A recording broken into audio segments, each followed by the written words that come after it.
Hello and welcome. Thanks for joining me again. My name is Octavius Obe. The person I'm in conversation with today is Dr. Joseph Diggs. And Dr. Diggs is formerly head of the radiology department at the John F. Kennedy Medical Center in Monrovia. He was also professor of radiology at the A.M. Dagliati College of Medicine, University of Liberia. And from there, he joined Vanderbilt University School of Medicine as an assistant professor of radiology in 1982, and he went on to work for George Washington University in Washington, D.C., the Department of Radiology there. He was a chest radiologist in 1987 before going back to Vanderbilt as an associate professor and chief of the outpatient radiology department at Vanderbilt Medical School from 2000. I believe he retired in 2015. Doc, hello and welcome. Hello, Octavius. Great to be here. Thank you so much for doing this for us. And just to give you a synopsis of some of the issues we'll be talking about today, it's a free-flowing, family-type conversation. Impressive resume. We'll be talking about his sojourn into the medical field, how he became a radiologist. He was also in Liberia at a very interesting time, at the time of the coup. We'll talk about that. And in the end, hopefully, we will get some words of wisdom. I've actually come today to drink from the well and the wealth of one of our elders. I see you smiling already, Doc. So, but let's begin the story and the conversation this way. I know there are two Diggs in Liberia. One set of the Diggs, they're from Maryland, and there's another one from Grand Bassa. Which one are you from, and what was life like growing up? I'm from the Bassa Diggs family, precisely from the St. John's River city known as Hartford. I was born in Edina. It happens that I was born after my father passed. He accidentally was drowned in a motor launch, a motorboat, traveling between Edina and Monrovia. He worked with the House of Representatives. I don't know exactly what his function that was there, but they tell me that he came up to session every time the thing was open. And at this one unfortunate time, the boat capsized, and they say there were over 20 people that lost their lives at that time. Well, after I was born, I lived with my mother in Edina for a little while. But I had two elder siblings who had already been taken to Monrovia, where my grandfather, H. Lafayette Harmon, had his law practice. In those days, it was like a woman could not bring up male children without the presence of without a male presence in the home. That's the reason why my two elder brothers were already with my grandfather, my mother's father, in Monrovia. And at the age of 4, it was like a foregone conclusion that I would join them in Monrovia, which happened. And so I was brought to Monrovia at the age of 4, and the three of us, Lafayette, Arno, and myself, were reared by our grandfather. Lafayette, is that the one who was the diplomat? Yes, he was the diplomat. He was he came up in the ranks, and his final posting was to Nigeria. I think it was Nigeria. I know he was also posted to Guinea, but he was also undersecretary for administration under the late J. Rudolph Grimes, posted in Monrovia. So he had a very storied career with the diplomatic corps. So, what was life like those days, Doc? Well, coming up as children, though, life was like the old people used to say, we were to be seen and not heard. So everything they told you to do, you had to do, even though you had your own ideas and some shenanigans. But after our elementary education, my grandfather noticed that we were becoming a little bit, two teenagers. We had our ideas about how things should be done, and he decided that, listen, there can be only one man under this roof, and my decision is I will send you all to Robertsport, St. John's, where you will be disciplined. And that's how it happened. First, my oldest brother, Lafayette, went. He graduated, and then Arnold graduated, and I was the last one taken out of CWA and sent to St. John's. St. John's. So you stated earlier that your grandfather had his own law firm. He was a lawyer. Did he put you on any pressure at all to become a lawyer? Because you ended up in medicine. How did that come about? Did you show any interest in science early on? I showed interest in science, I think, in high school, because I was at St. John's. There was a chemistry teacher. She was a missionary. Her name was Catherine Barnaby, and she was a very effective teacher, and I enjoyed her chemistry classes. She had a well-stocked laboratory, and one of the things that I gathered from that was how she explained the displacement of electrons from their orbits. So you get to St. John's, and what is it like? It's like a concentration camp. It's That's good. I was not accustomed to the regimentation.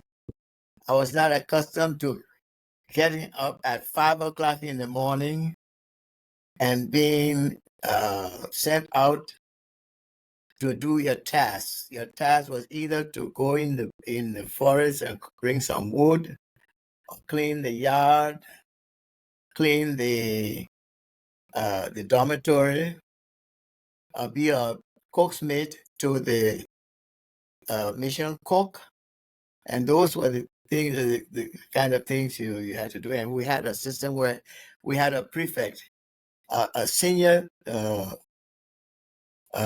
One of the high school seniors was chosen to be the head man for all of us, who was in charge of all of us. And so you woke up in the morning at 5 o'clock, you were sent out, and you had, I think, 5, 6, 7 o'clock, you had to finish all of the chores, come in and go to the bathhouse with your bucket, take your bath, be ready. By 7:30, you had breakfast, cafeteria, and then you lined up and walked over to the Episcopal High School. The campuses were different. The St. John's campus was about a mile or two away from the House of Bethany, which was the girls' campus. And in between those was with the high school. We had a co-ed high school, but we had separate campuses for the girls and the boys. And then we had a rest period. We had lunch, and then we had a rest period. And then you went to do some chores again. Okay, so I'm really particularly interested in which chores you were assigned, and which one did you choose? Oh no, yeah, it rotated. Okay. It rotated. You had to do all of the chores. You had to be a wood boy. You had to be a yard boy. And it was a bi-weekly. Okay. Every 2 weeks you shifted.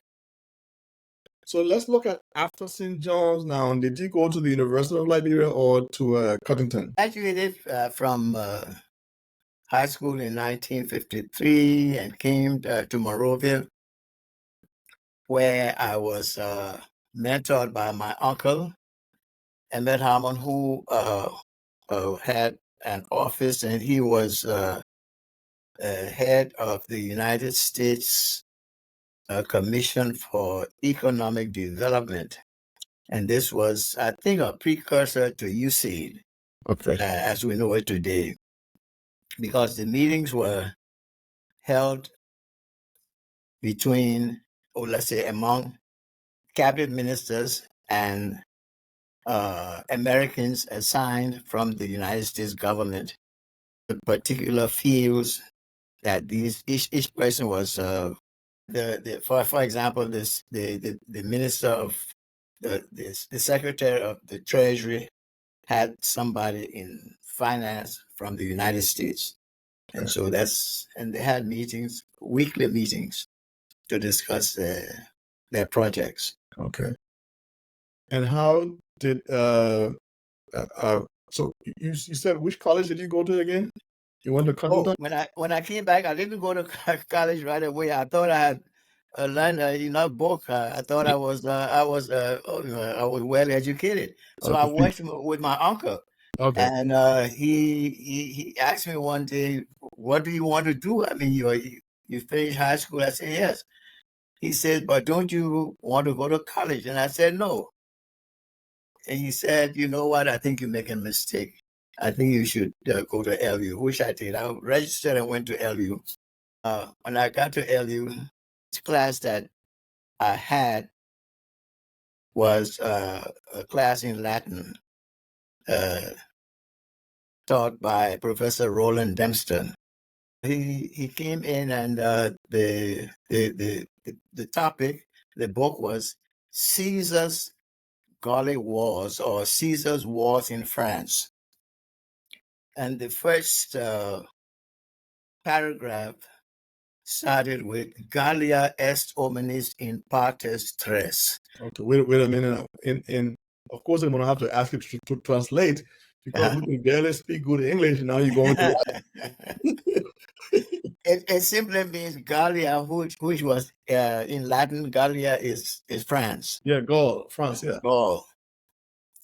And says all Gaul is divided into three parts, and then it goes on in the paragraph to describe the north, the south, and this part. And it will ask you to parse this sentence, parse this until you parse the whole thing. Well, we had done some of that in high school at St. John's. So St. John's, okay. Yeah, so I thought I had a way out. I thought so. I came back to my uncle and I said, "Yeah, I'm wasting my time in that LU. They're not teaching me anything I don't know, so I'm dropping out," which I did. I dropped out. Okay. And continue my my ways. And he came back to me one day and he said, "Look, I think you should go to college. You know, there's a college up in Soakoko, Connington College, and it's affiliated with our church college. Okay. I think you should go there." Now, fortunately, some of my classmates who had graduated from St. John's were already at Connington. So I went to Connington. It took sometimes 12 hours, sometimes 24 hours, depending on the road condition. And we got there, and I joined my classmates, my former classmates, and I continued my interest in the sciences at Connington. Interesting thing which I should say is that if you were a freshman, you lived in a dormitory. Okay. And after your freshman year, you lived in a cottage. There were individual cottages for the upper class people. Cottage meaning a house. A house. Okay. In our cottage, which was cottage number 1, which was very close to the dormitory, there were people, classmates that I can remember. The late Bishop George Brown, the late Canon Burgess Carr, A. Burgess Carr, who worked for a long time with the Council of Churches in Geneva. Yeah. Uh, The World Council of Churches. World Council of Churches in Geneva. And he took that job after it was offered to him when he was doing his doctorate degree at Harvard. Okay. And at that time, he called me and said, look, I have this opportunity to come to Geneva. What do you think? And all of this is while you were still at Cottington. No, graduated. at this time I'm already in Geneva, but now in that college were George Brown, Canon Burgess Carr, Dr. Vani Freeman, who is in Liberia now at the postgraduate studies at the JFK, WRT College, whatever. There was Herman Green, Corbin, B.B. Roberts, and Joe Diggs. Okay. If you lived in College 1, you had to remain on the dean's list. Did not remain on the dean's list, we could vote you out and send you back to the dormitory. Oh, really? Yes, that it was that way. So we were good, if I should say it myself. Anyway, I doubled up my my credits, Mhm. and I was able to graduate from Cottington in 3.5 years. And I thought I was home free. I come back to Monrovia, and my uncle says to me, what are you going to do with all this science? You want to be a teacher? I said, no. He said, what are you going to do with it? Don't you want a profession? And he said, what would you do with it? I said, I would want to be a dentist. He said, all right, write to dental schools, wherever you can find them, and let me know, and I will take care of it for you.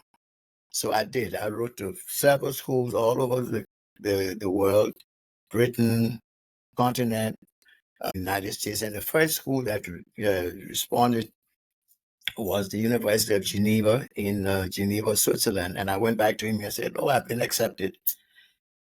So he prepared me, gave me a check for $760 for pocket change. He bought the ticket, and he said, when you get there, let me know what happens. So I got there, and fortunately, my credits from Cottington were all accepted. Okay, Doc, in Liberia, our medical school, the A.M. Dogliati College of Medicine at the University of Liberia, is named after A.M. Dogliati. I believe it's Achille Mario Dogliati. Who was this guy? How did we get to name the College of Medicine after him? What contributions did he make to Liberia that warranted this high honor? There's a little bit of historical background to this, I think, which is important, and it goes back to President Tubman. President Tubman was making a state visit to Italy, trying to bring in some development, collaboration between Liberia and Italy. And while there, he paid a visit to the Pope, Pius XII. And on that visit, the Pope asked him, what can we do to help you? And apparently, he just blurted out to the Pope, I need a medical school. Said, well, we'll see how we can help. Achille Dogliotti was then the rector or the president of the Torino University. Pope reached out to him. He had a foundation, and he accepted to help Liberia. And the original name of the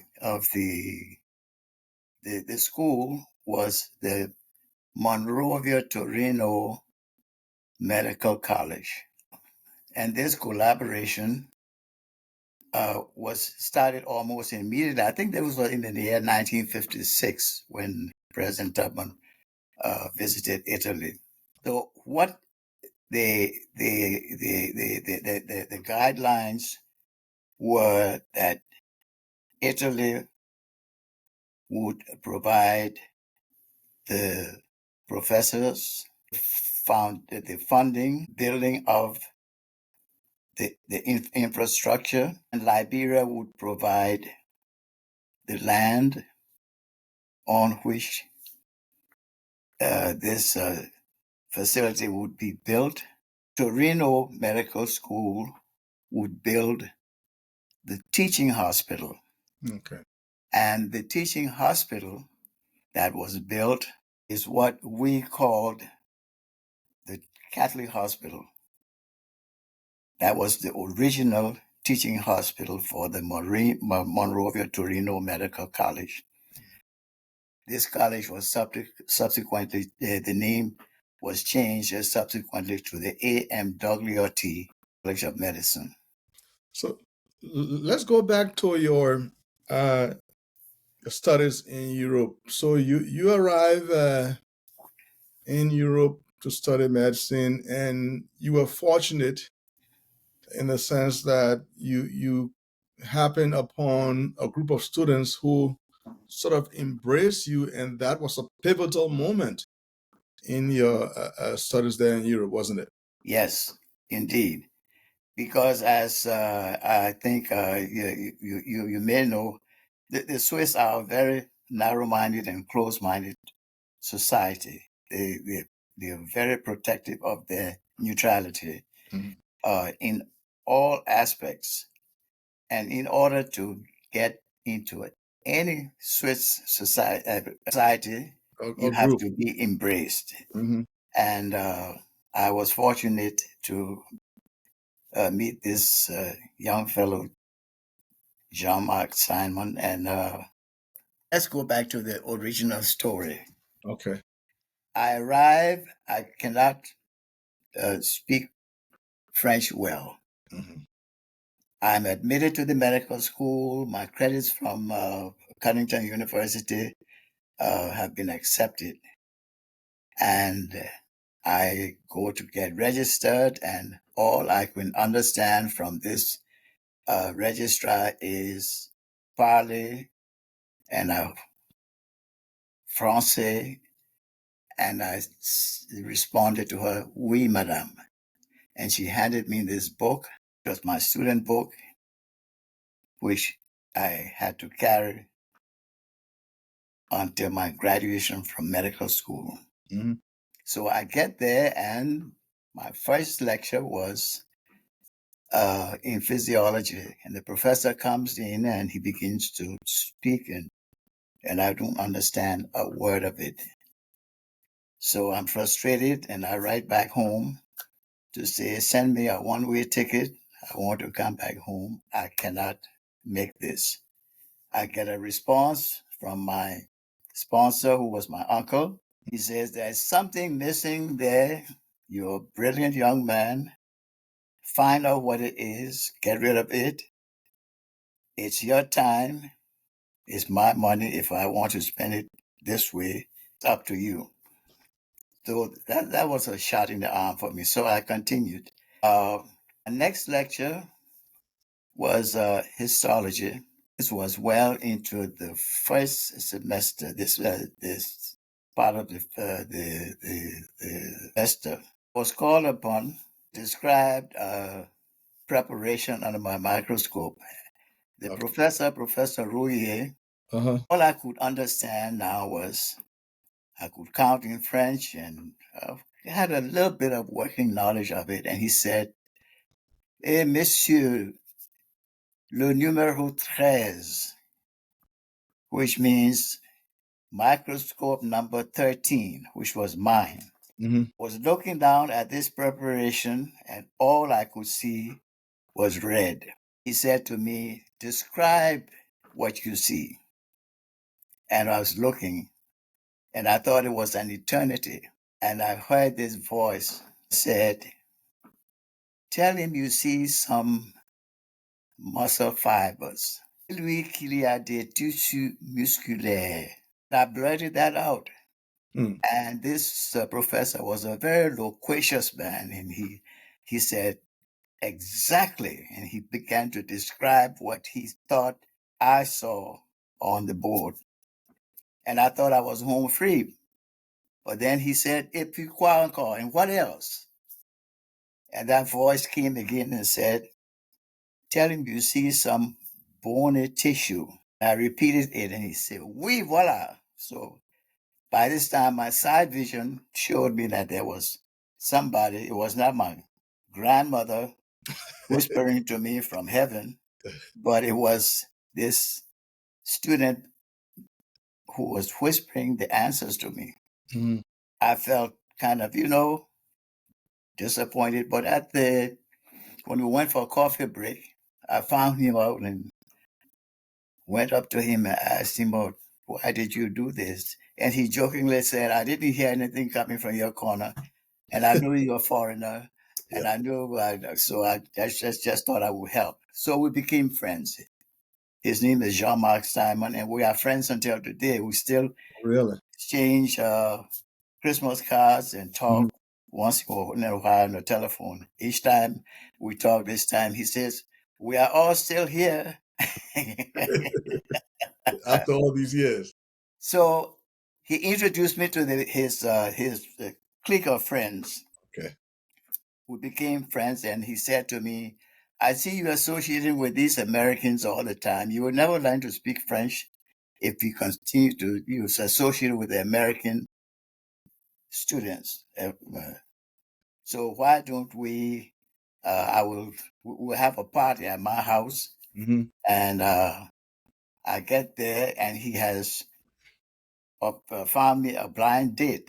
Oh, really? Yes, a Swiss girl. He spoke no English, and And he you came spoke to very me, little French.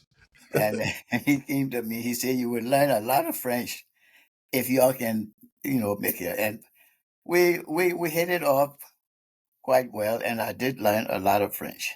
So you hit it off. You learned French, and moving the story forward a little bit, you complete your education.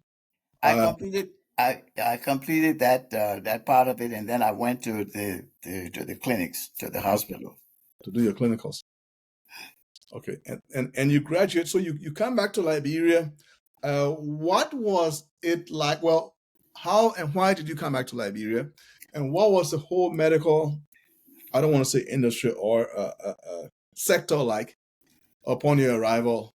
And what year did you arrive in Liberia? Let me tell you this: after I finished my medical education, Hmm. I discovered something about myself.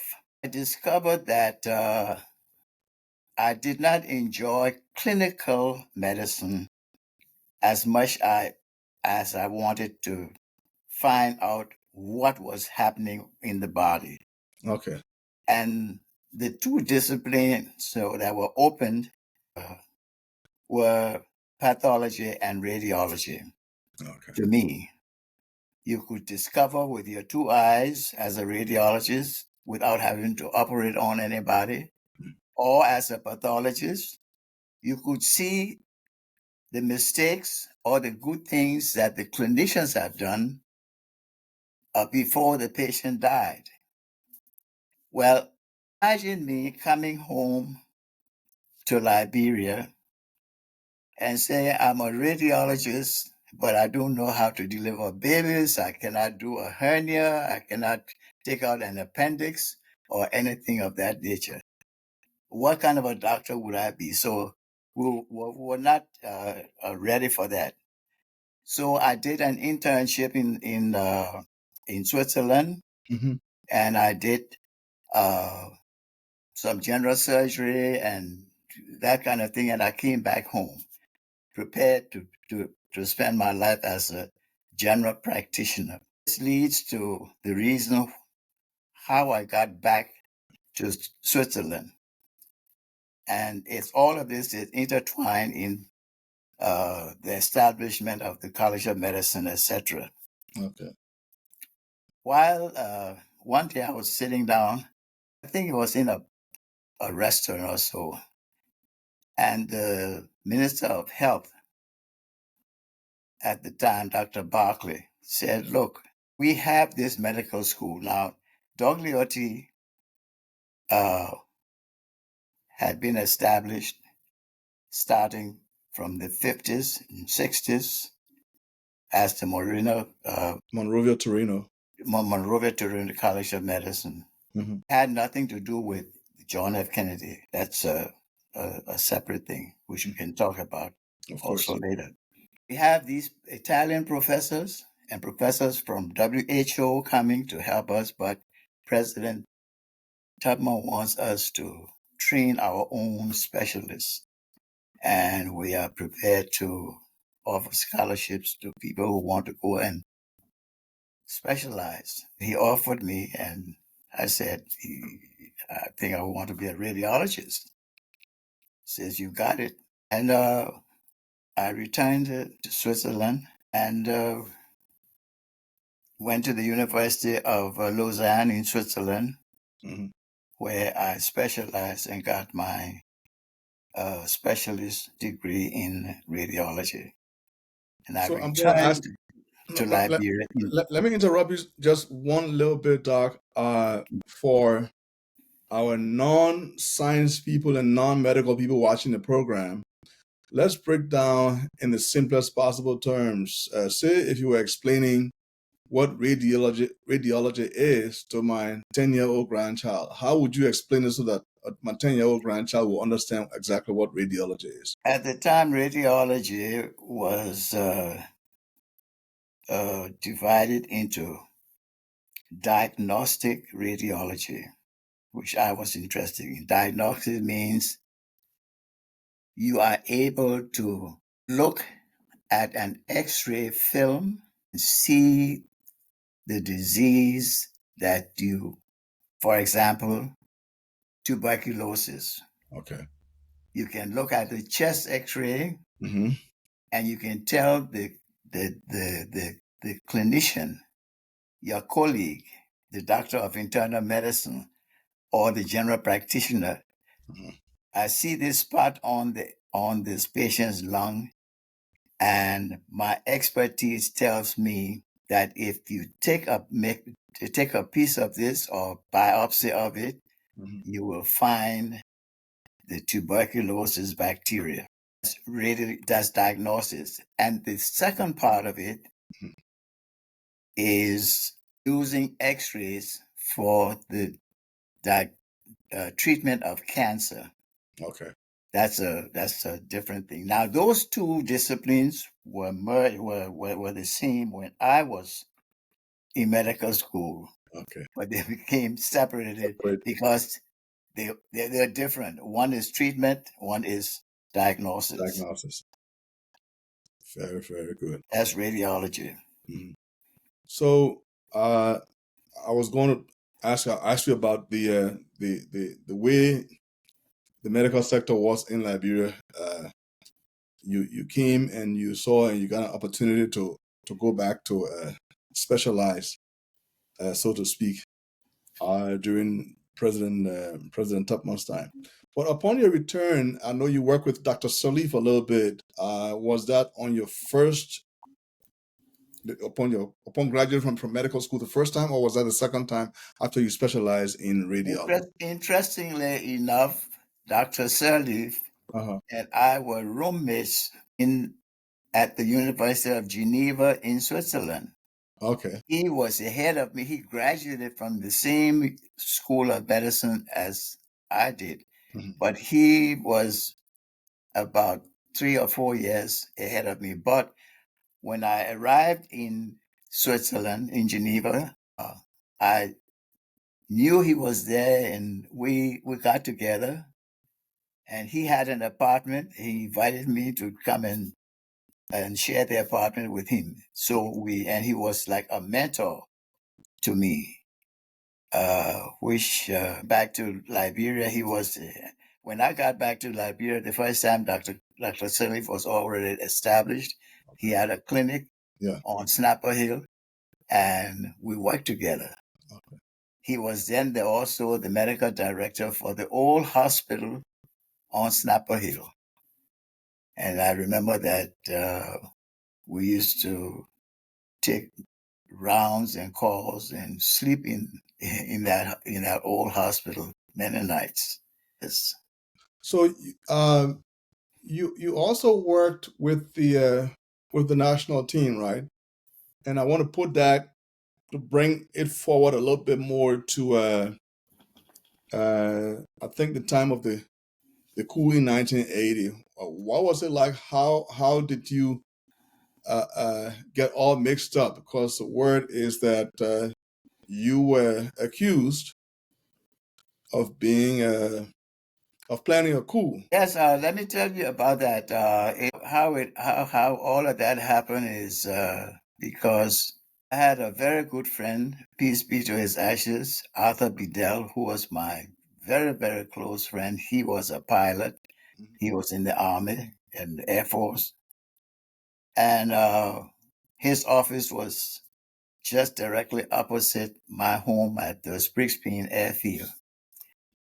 And this whole coup thing, on the day that the people were executed on the beach, Arthur came to my house and said, look, I played frisky today. I was at the BTC stockade. I saw them, this Toyota van, drive up to the stockade and bring out these people. And I couldn't understand why.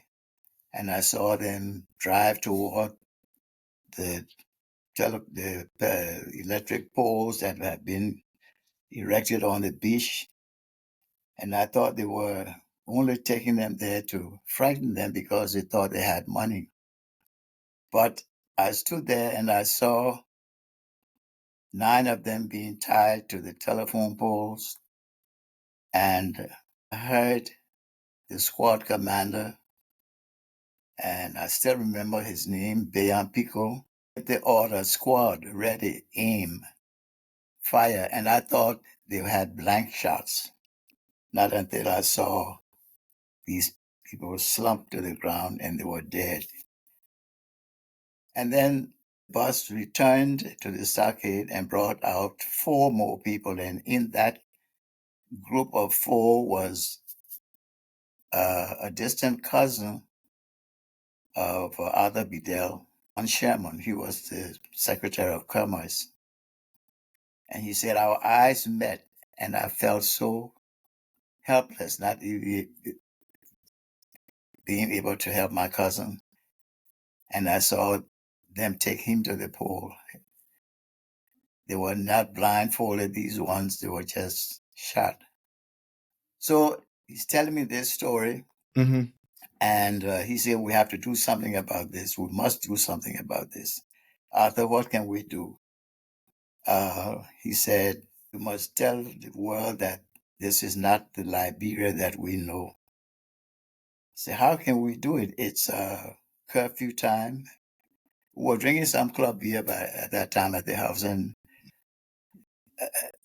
we dare not go out. He said, I'll tell you what, we have to take the risk, to take the chance. You put on your doctor's uniform and your stethoscope, and I have my military jeep. We'll go out. Let's wake up the prelates, the people who preach every day, every Sunday to the world about Christianity, love and hope and all of that. And let them go and tell the PRC people that this is not Liberia and it should stop. The world is looking at us. So we did that. And we went to Arthur's pastor, I forget, but it was somewhere in Lakwazir. He reluctantly let us in, asked that we have a word of prayer, and we did. And so we moved from pastor to bishops until about 4 o'clock in the morning. We had alerted most of them. We went to the Toimo Reeves. We went to the Episcopal priests everywhere. So they did go and contact the PRC, and the PRC promised them that it would not be executing on that day, but they made no promises. That was the contact that Arthur and I had.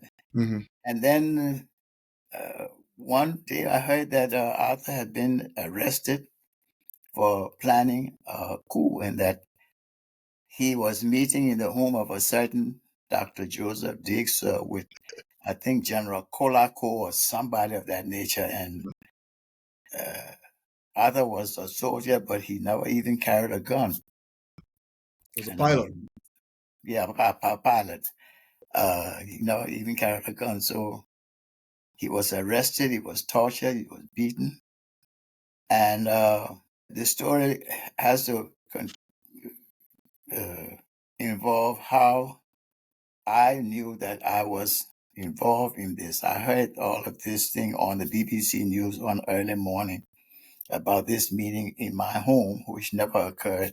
And we were about to go to Nigeria to a very important meeting of the West African College of Surgeons, several Liberian doctors. At that time, you needed an exit permit to get out. Yeah.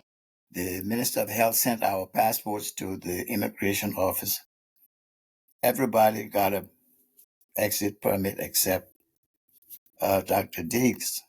Dr. Brumskin informed me and said, "Look, Joe, we got our passport, our exits, but the immigration officer, Tay, kept your passport." So I decided to go and find out why. So I got there. I was made to wait for about an hour or so, and then ushered into this place where the passport, the immigration chief was surrounded by a lot of soldiers with ammunition and everything. And I asked him about seizing my passport. He said to me, "Don't be stupid or dumb or something like that thing. You know you are involved in you are accused of being involved in a counter coup." And I said, "Counter coup? Do you listen to the news?" I said, "Yes, I did listen to the news, but if I'm involved in a counter coup, I think I should be arrested." He said, "Well, this didn't come from me. It came from higher up, etc. But you go and come back and see me at 5 o'clock." I said, 5 o'clock is close to curfew, but I will come back. He said, "I will be here. I will wait for you." I drove to the Ministry of Health, where Dr. Bryant, Kit Bryant, who was the pediatrician at that time, Minister of Health and Social Welfare, who happened to have been my classmate at Cuttington. She was flabbergasted and took me into her private bathroom and whispering, "Joe, what is this I hear about so and so kid? You know that this is not true."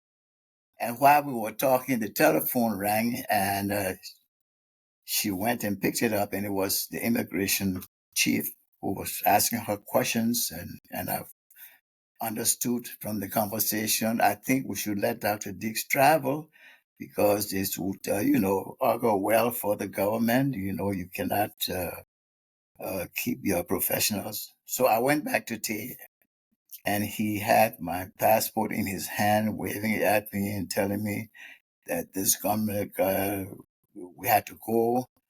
If I will let you go, and if I let you go and you come back and help us bring this this country back. And I explained to him, I said, it's a coup. I have been out of the country. I traveled out of the country with the soccer team to Senegal. I came back. There were ministers on the plane who traveled with me who defected, who didn't come back from that. And I came back to Liberia. My family is not here. My family is in the United States. I could have just gone to see my family. He said, well, I expect you to come back. When are you traveling? And I told him, I'm traveling tomorrow at 3 p.m. Nigeria Airways, but I had been booked. I booked myself on Swiss Air, which was leaving at 7 o'clock in the morning.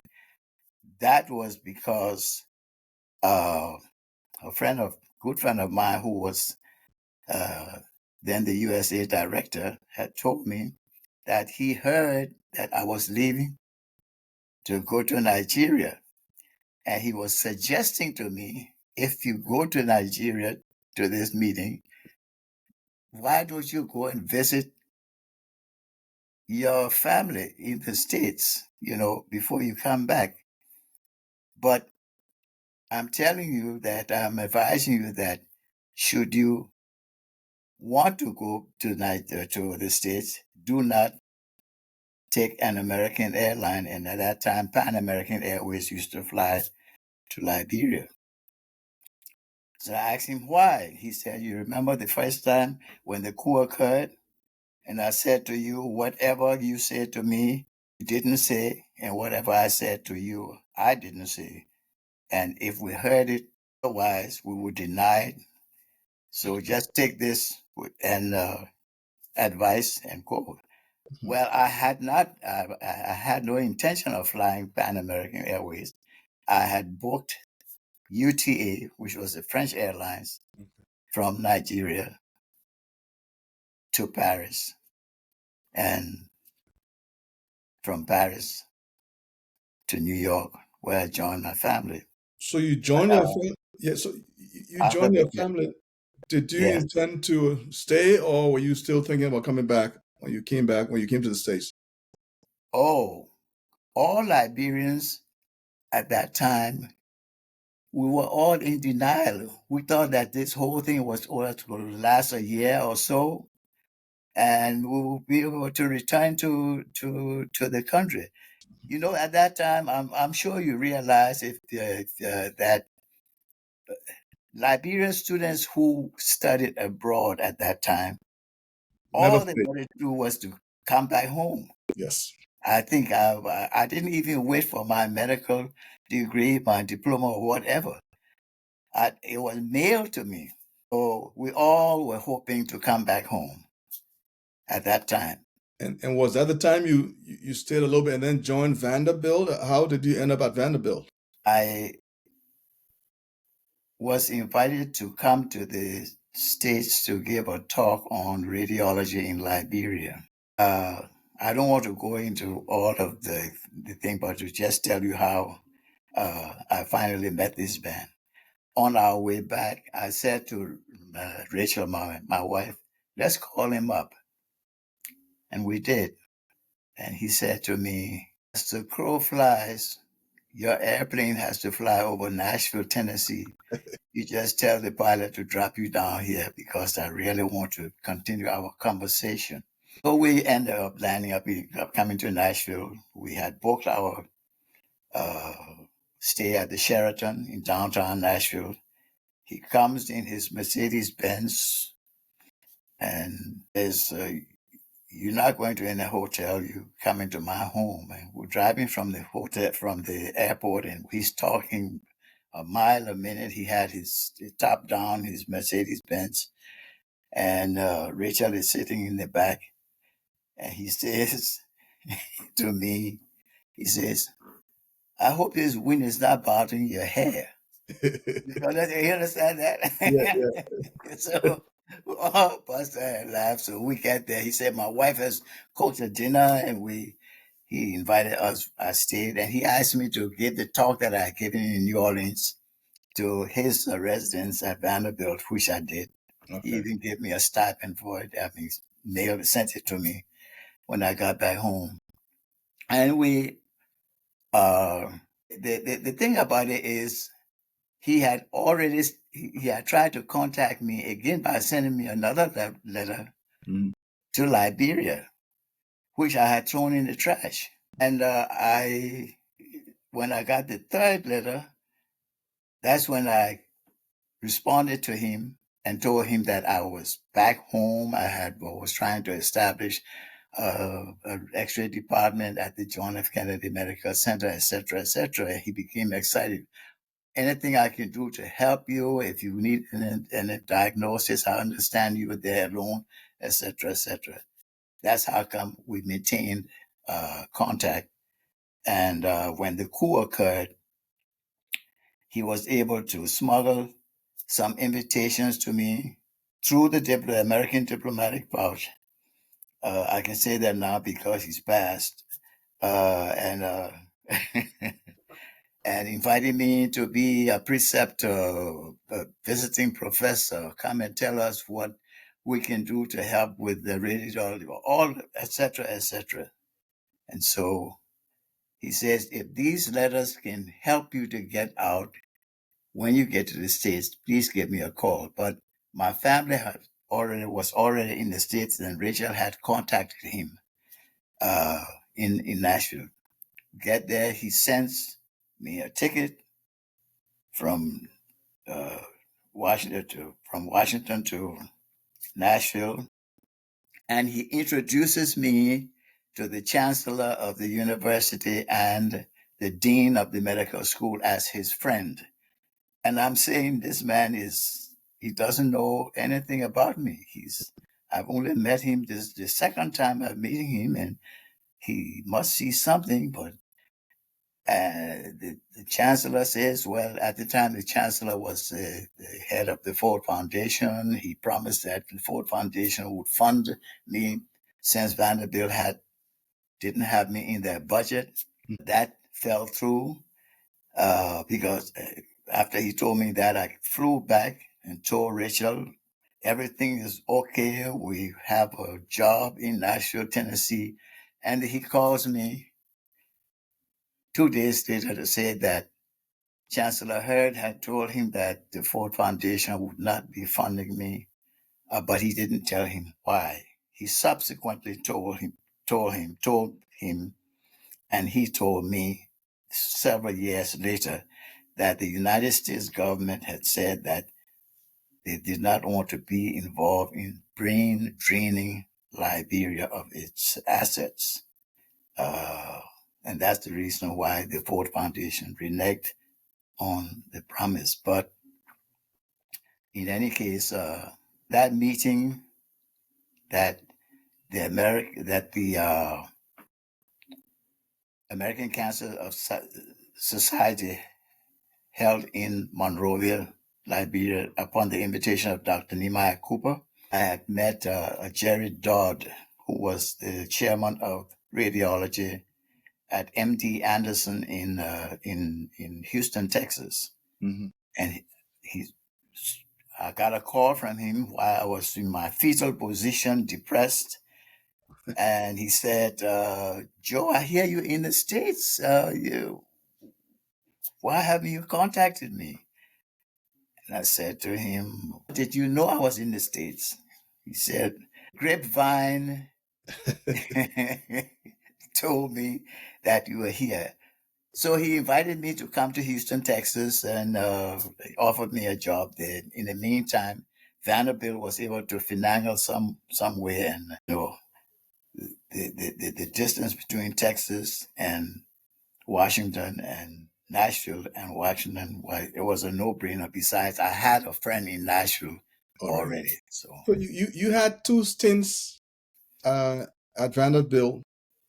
The first time and the second time, I believe, after you came back from Georgetown from 2000 to 2015, like I said in the intro.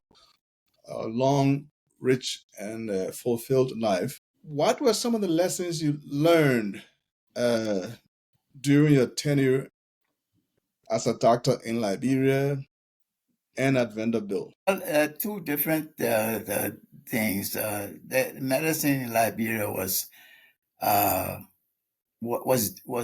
different. It was clinical. We didn't have all of these developments in specialties, whether it be radiology, pathology, internal medicine, all of that in Liberia at the time. Coming to Vanderbilt, I came to Vanderbilt as a radiologist.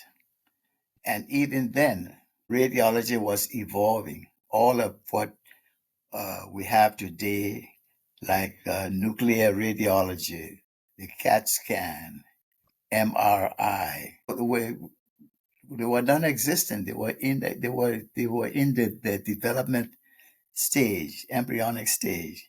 So I had the opportunity to able to travel with this development and learn all of these skills at Vanderbilt.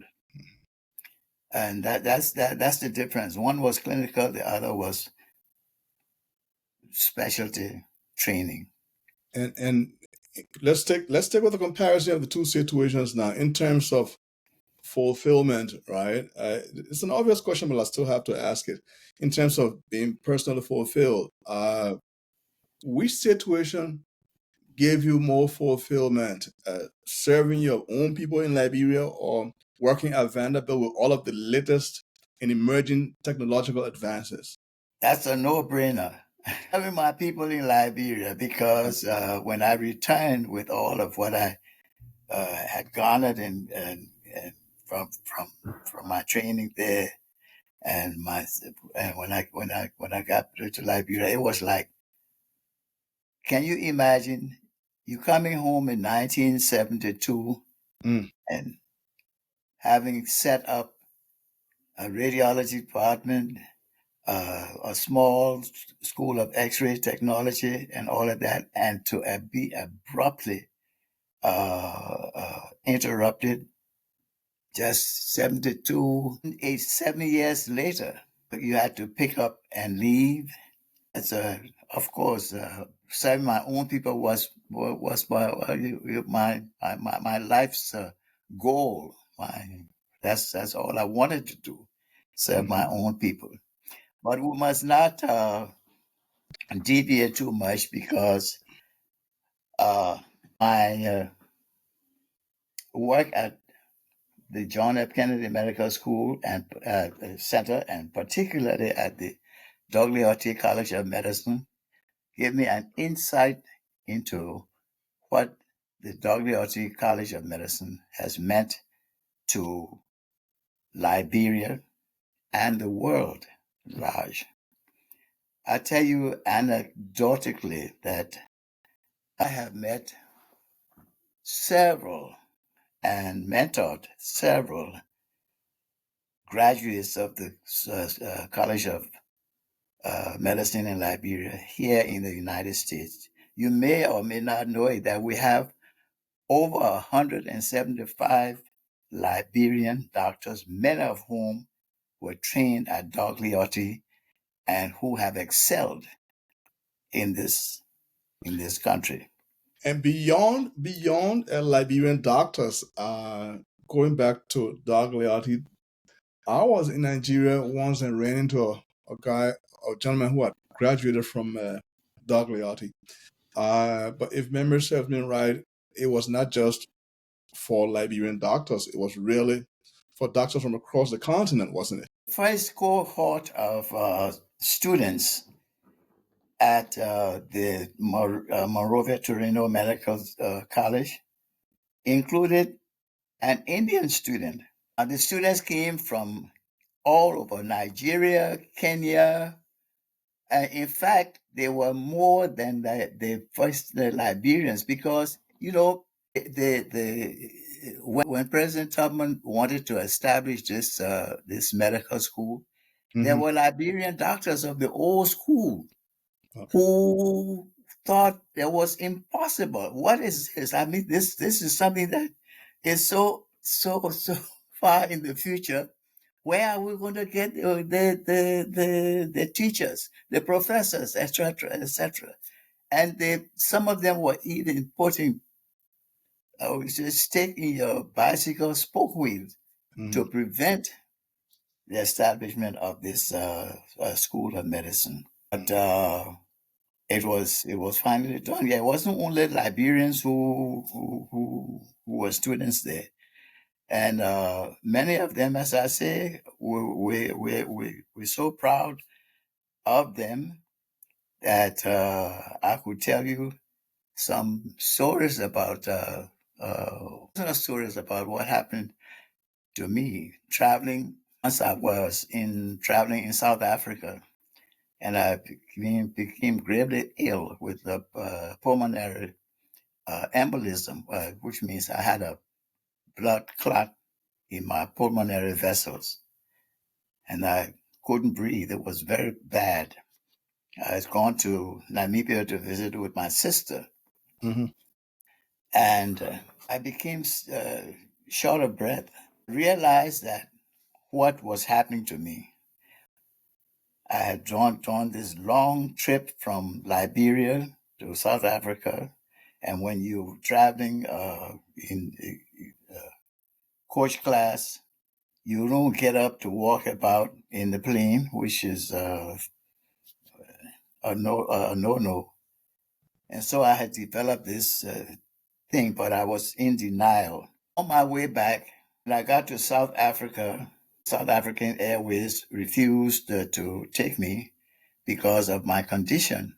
So I was put up in a hotel for them to get enough oxygen on the plane for me to be able to travel from South Africa back to uh, Ghana or Liberia, wherever we're going to be traveling. While there, my condition worsened, Wow. and I had to be taken to a hospital immediately. Well, I get to the hospital, and one of my old students, I can call his name, Abel White, who just happened to be in Johannesburg visiting with a friend of his, Hmm. said that I was in an ambulance on my way to the hospital. Apparently, he gets to the hospital before even my ambulance, and he insists Wow. that he wants to be there to. So they had given an order, the doctor, to check my blood oxygen, the amount of oxygen in my blood. So the nurse comes in, and she comes in to take the blood, and Dr. White says to her, no, wait. He says, are you going to do this?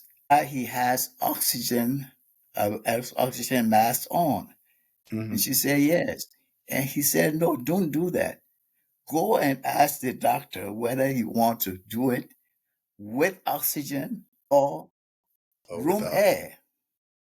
So she goes back and she comes back and says, I'm sorry.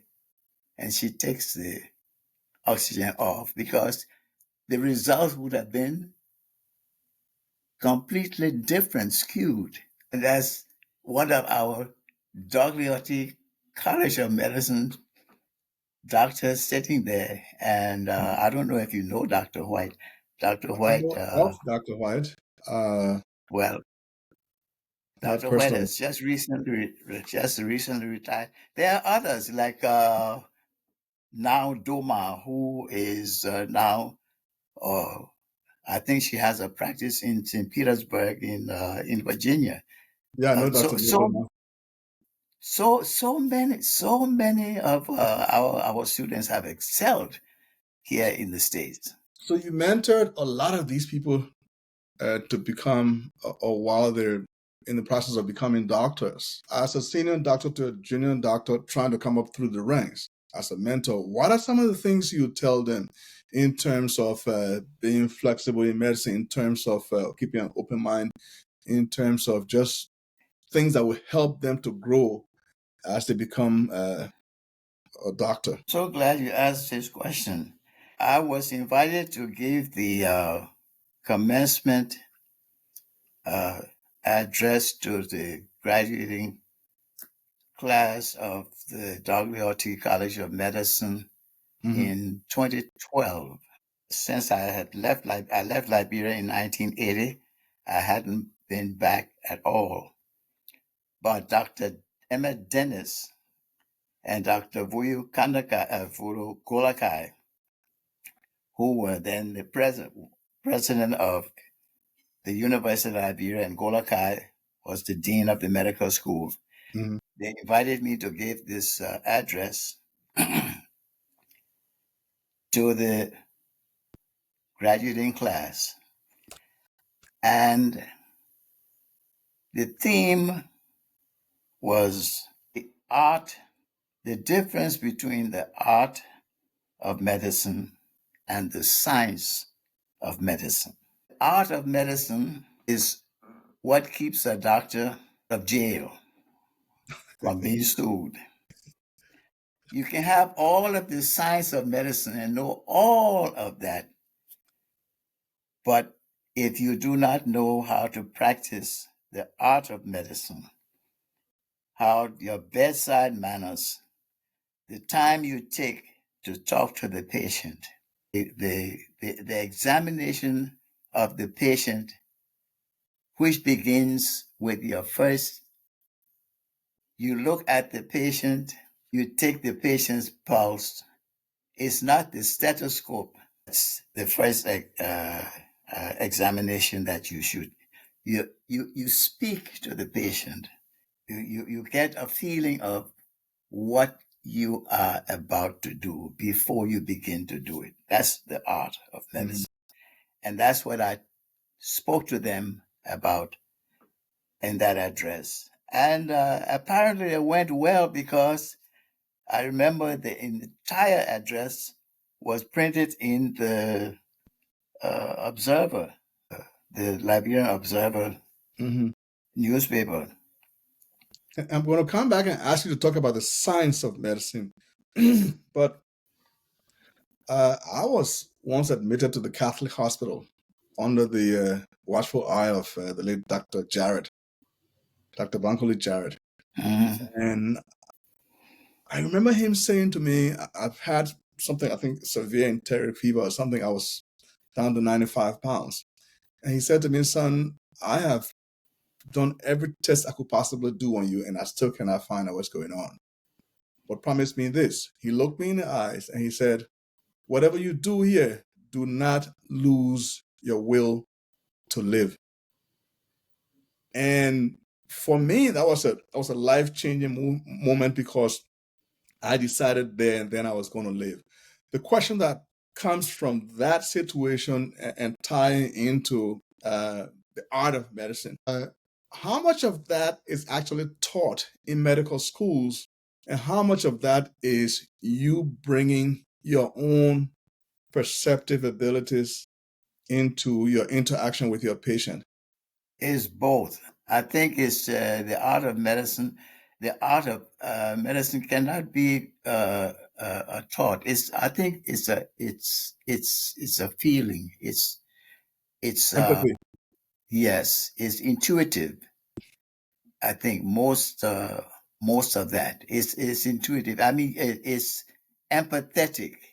If that patient were I, that's the approach you come with. What would I do if this were I lying down there in that bed? How would I want to be treated? That's the art, and this is what I try to impart to my students. Until today, many of them they still refer to me anecdotally in that manner. Dr. Diggs has said, look, there's a book that has been recently put out by one of our old students who happens to be a professor, and his name is Robert M. Poto. Okay. Dr. Poto has just written the first history of the Achille Mario Dogliotti College of Medicine in Liberia. Okay. And anybody who's interested in learning, because he tells stories of things that many people didn't know. For example, who gave the land for the construction of? Well, I am certainly interested in that, and to try to reach out to him maybe through you. Yeah, he's in Liberia, and so Mhm. Dr. Joe has written. He goes back all the way to, for example, where the John F. Kennedy Medical Center is built. That land was donated by a lady called Eva Hilton McGill. Okay. Now, we may not know he's a medical historian Okay. when it comes to medicine in Liberia. For example, many people don't know that one of the only Liberian medical doctor who became president of Liberia was named James Skirving Smith from Yeah. Grand Bassa Exactly. County. And he talks about them in the book. He talks about Dr. Sam Ford McGill, and he wonders whether this Eva McGill Hilton woman was not related to this old Liberian doctor who practiced in the 19th century, 1850s, 1860s, and at that time we had many old Liberian doctors who, even before Dr. Toba, Dr. John Toba is the father of modern Liberian doctors. Everybody know him as being the first who graduated from Mihari Medical College Mhm. and returned to Liberia and established the public health system in the country, which before him was being run by the United States Public Health Mission in Liberia. So there's a lot of there's a treasure of information that can be garnered from Dr. Porter's book. Dr. Poto. So we talk about the art of medicine. You also talk about the science. So let's move now to the science of medicine. In terms of comparisons, how has Liberia benefited generally from the science of medicine as it's practiced in the West? And how have, well, let me put the question this way. What is your reaction to those who say we have herbs, we have leaves in the interior? I was there was a boy from upcountry who successfully worked on my bone, on my fifth metatarsal, and it's healed. What's your view on all of that? Well, absolutely. I mean, not only that, but the science of medicine now, they are let's say Western medicine Mm-hmm.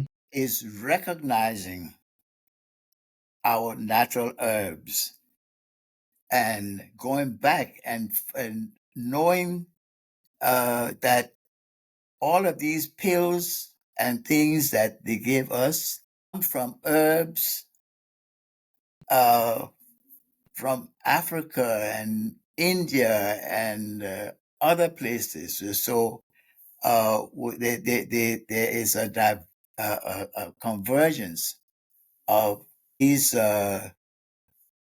two, I can't call them disciplines, but they recognize that without one, the other cannot exist. So what you refer to is being taught now in many medical schools as far as the herbs are concerned. Mhm. Now, as far as setting of bones and things of that nature, it can be done if the fracture is a simple fracture. But oftentimes, if the fractures are multiple and splintered and the manipulation that is done usually leaves one with some deformity. Okay. So there are limitations as far as that's concerned. So, having practiced medicine in two different cultures and continents, on two different continents, what's your view on malpractice lawsuits and the entire legal industry that has spurred as a result of that, especially in the United States? Does it keep doctors on their toes? Is it a good thing? And is it not necessarily a good thing that we don't have a similar situation in Liberia with a lot of lawsuits on malpractice? Because some doctors do make mistakes here and there, don't they? It's a good thing. It's a good thing if the doctor recognizes and realizes that art and the science of medicine cannot be divorced. In other words, there are doctors who don't only make mistakes, are dishonest doctors. And those doctors should be sued. I mean, without hesitation, I say that if a doctor knowingly prescribes a medication that the patient does not need, opens himself to a lawsuit, and it can be easily discovered. But by the same token, you have some lawyers who are ambulance chasers, and these ones are also doing malpractice. So I agree that doctors should be sued if they don't practice the art of medicine. So we've had a lot of heavy duty, serious, deep questions. I'm going to go on the light side a little bit now for you, Doc. From Grand Bassa County, fufu and soup or fufu and pan butter? Fufu and soup. Okay. You didn't even hesitate on that one. Smoked fish, rice, and butter, or smoked fish, rice, and palm butter? And palm oil, I'm sorry. Smoked fish, rice, and palm oil. Palm oil, okay. Your brother Lafayette was ambassador of Liberia to Nigeria. I understand you had a pretty good friendship with the former Nigerian head of state, General Yakubu Gowon. Is there any truth to that? And yes. how was it? Oh, he was I have pictures of him and General Gowon. Okay. And him and General Gowon and his family, and I mean they were really they were really close. Mm-hmm. They were friends, and the link between Nigeria and Liberia was, I think, was cemented during his tenure, his stay as Liberia's ambassador to Nigeria. Which aspect of Liberian history fascinates you most? Contemporary history and medical history, since you are a doctor, and why? I don't think I can separate them all. Okay. I when I was in Europe and studying, I had a keen interest in the history of medicine. Stories like the discovery of insulin, for example, in Canada. How insulin was discovered by a doctor and his student, and the student told the doctor certain things that he should do to try to isolate insulin from the pancreas, and which led to the discovery of insulin. And you know what it means. It changed the life of diabetics for all times. So, when you are a doctor interacting with a patient, or maybe you might see something on the X-ray that tells you that first person being aware, because the patient might have some just symptoms here and there, but you have a pretty deep insight into what's going on with the individual or individuals. Are there times, and you can also recommend something that will ameliorate or lessen whatever physical changes or diseases the person might be undergoing. Because you have so much power over the physical realm of what's happening, how much power comes from that? And does that sometimes cause doctors to feel a little bit more important than they actually should be? It's this way. What has happened now, for example, there is in any serious medical situation or institution, have consultations, meetings where the radiologist, the pathologist, the doctor of internal medicine, and the surgeon sit down together and discuss their findings, let's say, of a particular patient. And you exchange your ideas and your expertise.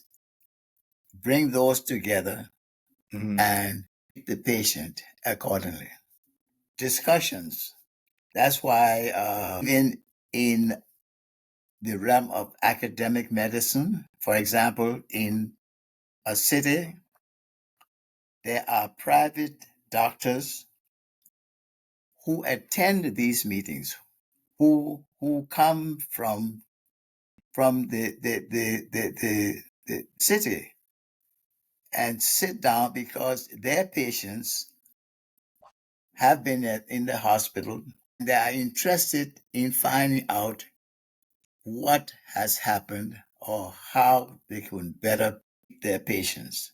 So it's a collaborative way of approaching medicine. Doctors who believe that they are God's gift to medicine are not good doctors.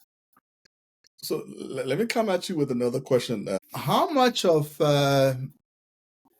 interaction and, of course, subsequent prescription, whether it is procedural prescription or medicinal prescription, how much of that is fact-based, based on the evidence that you are looking at, and how much of that is inspiration and intuition, based on what you don't see but what you feel innately? As a radiologist, I see something, even recommend Okay. to the clinician. Okay. I say, I see this, and based on knowledge of radiology, this could be that. The clinician care of the rest of it from there. Of the rest of it. Okay. It's like it's not a cop out, but it's like the reason why I went. I think I must have told you the reason why I wanted to do diagnostic radiology is because during my medical studies, I began to wonder, why is it I'm doing all of this medicine and studying all of this thing when I go back home to Liberia and the patient comes to my office and says, "Doctor, my stomach running," or "Doctor, I got fever and my nose running." And I know that I have not been taught how to cure the common cold. That person who is sitting in front of me has confidence in me. If I don't prescribe a pill or in the Bassa people, a penny, an injection, that patient, whether that injection has a placebo effect or not, that patient came to me for something. But I know within myself that I'm not curing the patient cold. I give the patient paracetamol or aspirin or something. and say, come and see me tomorrow. So in the community of doctors, I'm sure, just like maybe even in the community of footballers, the ones who are good have one or two in that group, that in that close-knit group, that they all respect, either because of knowledge or skill.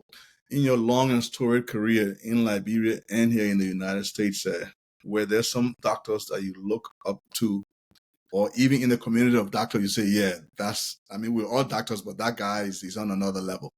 Dr. H. Nehemiah Cooper. Mm-hmm. But, and why? Oh, because I had been exposed to his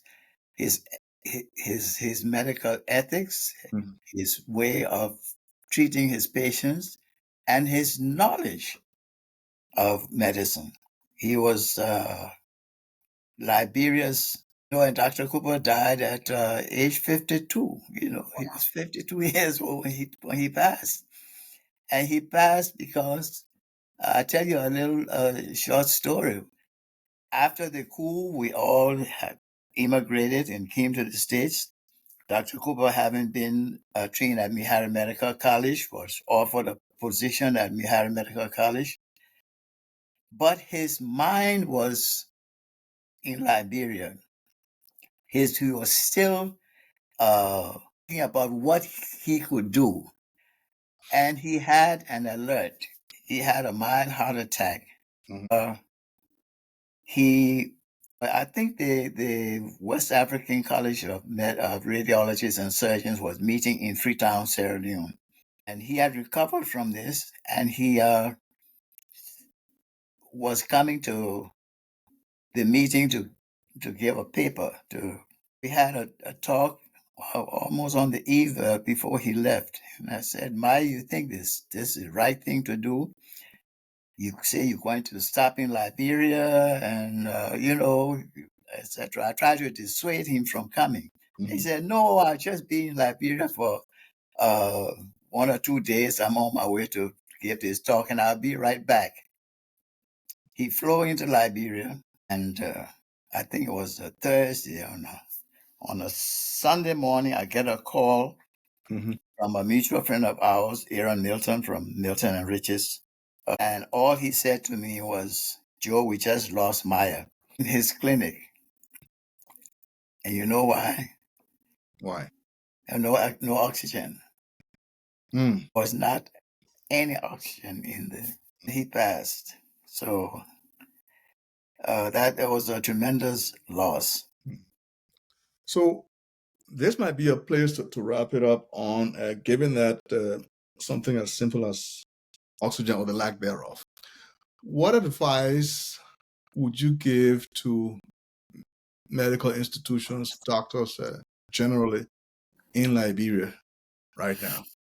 Right now, everything is, whether we like it or not, is linked to what the government does, what is available. Liberia, having gone through a long period of turmoil, finds itself still today lacking a lot of things. But like it or not, it's the end of what they call the war. Liberia has made tremendous strides in its healthcare delivery system, and it is much better today than I think it has ever been in a long time. And thanks to the collaboration with, some outside partners, the Liberian government, and the professionals, we have a lot of well-trained Liberians right there in the country today who, if they had the wherewithal, people would not have to travel so much out of the country to seek medical help. At times is the lack of rather than the knowledge of Mm. that that that limits our ability to produce the kind of healthcare that is necessary. But we have high hopes that soon and very soon things will be better in the country. Liberia has so much as far as manpower and so much in terms of facilities that we only need work together, our heads together, not be afraid of stepping on anybody's toes. Those people who are at home, are doing a fantastic job, despite of what we can hear from time mostly about the Kennedy Hospital. They are really, really doing a wonderful, wonderful job. I try to keep in touch with people back there as much as I can, and I think things are going to pick up. Okay. And on that optimistic note, we're going to wrap it up, Doc. Dr. Joseph Diggs, formerly professor of radiology, A.M. Dogliati College of Medicine, University of Liberia, assistant professor of radiology, Vanderbilt University, and associate professor as well as chief of the outpatient radiology department, Vanderbilt University Medical Center from 2000 to 2015, and a Liberian. Thank you so much, Doc, for doing this today. Pleasure, and thank you for having me. Okay, you're welcome. Appreciate it. Yep. Bye-bye.